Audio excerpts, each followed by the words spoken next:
Sumainyo ang Panginoon. At sumaiyo rin. Ang mabuting balita ng Panginoon ayon kay San Juan. Papuri sa iyo, Panginoon.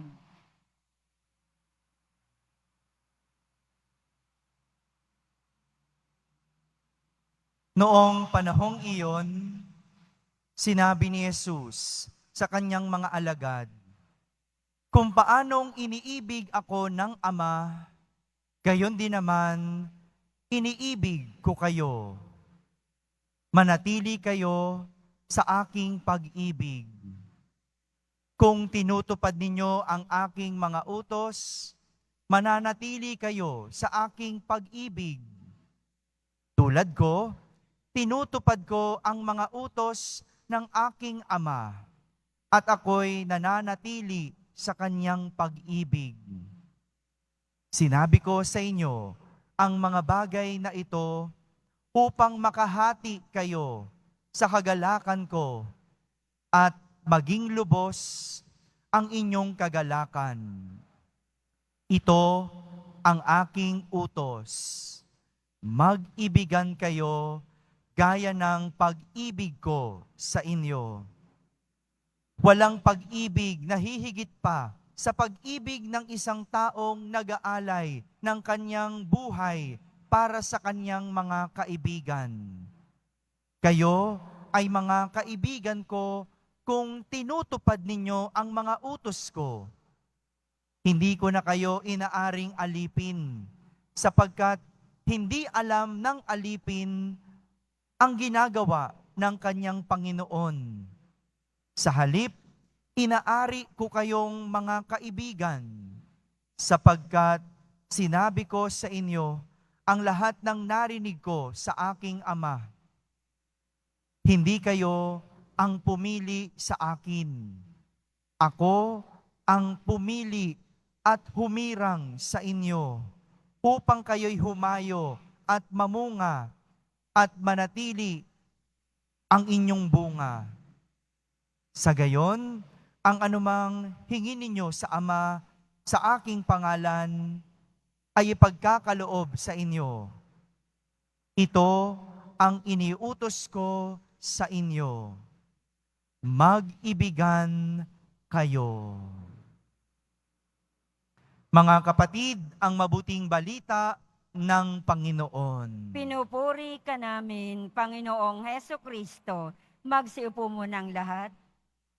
Isang magandang umaga po sa inyong lahat. Isang mensahe tungkol sa susi ng kagalakan sa buhay ang ibinabahagi ni Jesus sa kanyang mga alagad. Kagalakan sa buhay.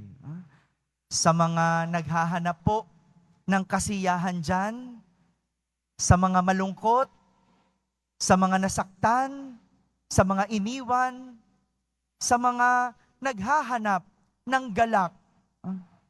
Para sa inyo po, ang mensahe ni Jesus sa araw na ito. Kung naghahanap ka ng kagalakan sa buhay, ang susi, walang iba kundi ang pag-ibig sa Diyos. Pag-ibig sa poong Jesus Nazareno. Yun lang. Kung gusto mong maging masaya, mahalin mo ang Diyos. Ibigin mo ang poong Jesus Nazareno. Isang pag-ibig na kayang mag-alay ng sariling buhay para sa kanyang kaibigan. Ganyang klaseng pag-ibig ang ibibigay natin.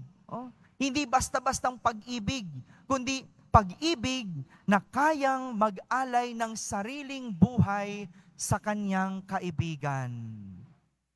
Pamilyar ba kayo sa ganitong klase ng pag-ibig? Hindi ba?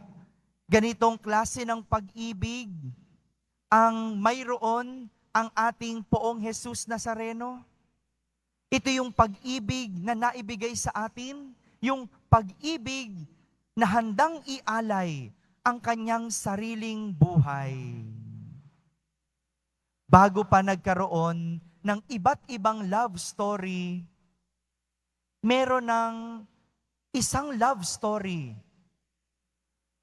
na nagmula sa Diyos. Isang love story na naghangad, ibigay ang sarili niyang buhay. This is the greatest love story ever told and has ever been done in our history. A love that is willing to die for a friend. At lahat ito, ang pag-ibig ng Poong Jesus Nazareno sa atin. Dahil tayo ay kanyang tinuturing na kaibigan.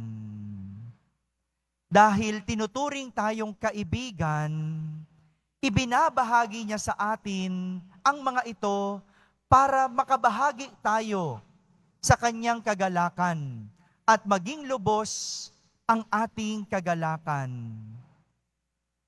Hindi ba ganito ang isang kaibigan? Nagbabahaginan, hindi nagdadamutan. Ang isang tunay na kaibigan, ibinibigay ang kanyang sarili, selfless, at hindi makasarili o selfish. At higit sa lahat, hindi ba, ang tunay na kaibigan, nag-iibigan, hindi nagtatrayduran. Yan ang klase ng pag-ibig ni Jesus sa atin. Isang pag-ibig ng tunay na kaibigan. Kaya kung gusto mong maging masaya sa buhay, ibigin mo ang Poong Jesus Nazareno tulad ng isang tunay na kaibigan. Ngayon po, pinagdiriwang natin ang kapistahan ni San Matias. Si San Matias, ang alagad na pumalit kay Judas. Sino po bang nakakakilala kay Judas dito? Itaas nga ang kamay. Ay, ako lang. Kilala naman natin si Judas, hindi ba? Oh. Si Judas, yung alagad ni Jesus na nagkanulo sa kanya. Sa halagang 30 pirasong pilak. Pinagpalit si Jesus sa salapi. Isang kaibigan ni Jesus na tumalikod kay Jesus. Isang kaibigan ni Jesus na nagtraidor kay Jesus. Ang sakit, no? Tinuring mong kaibigan, pero trinaydor ka. Tinuring mong malapit sa'yo, pero niloko ka. Kinaibigan mo, pero pinagpalit ka sa halagang 30 pirasong pilak. Siya ang kaibigan ni Jesus na pinalitan ni San Matias. Sa totoo lang, mahirap yung ginampanan ni San Matias. Biruin mo, ang papalitan mo, isang traidor. Ibig sabihin, lahat ng mata nasa iyo. Kasi baka matulad ka sa kanya. Lahat ng mata nasa iyo. Binabantayan ka. Kasi baka gayahin mo yung nauna sa iyo.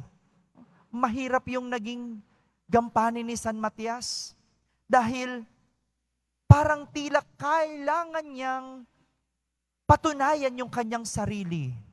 Patunayan na siya'y tunay na kaibigan at hindi katulad ni Judas. Hindi naman binigo ni San Matias ang ating Poong Jesus Nazareno. Dahil pinagpatuloy niya ang anumang hindi nagampanan ni Judas. At sa huli, binigay niya ang kanyang sarili gaya ng isang tunay na kaibigan kay Jesus.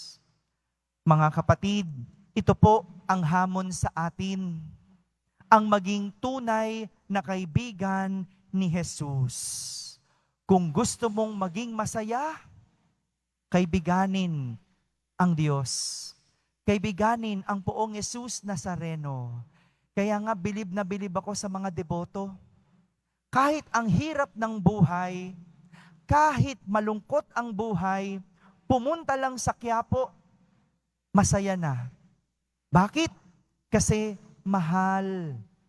Mahal na mahal ang Poong Jesus Nazareno. Kaibigan ang Poong Jesus Nazareno. Ngunit, paalala rin po ito, kung tinuturing mong kaibigan ang Poong Jesus Nazareno, dapat hindi ka traidor. Hindi ka tumatalikod sa Kanya. At higit sa lahat, iniibig mo siya. Mga kapatid, ang susi sa kagalakan sa buhay ay ang pag-ibig sa Diyos. Ang pag-ibig sa Poong Jesus Nazareno. Dahil ang mga hindi umibig sa Diyos, naging malungkot at miserable. Pero ang umiibig sa Diyos, itinuturing niyang kaibigan na kayang ialay ang kanyang sariling buhay. Amen.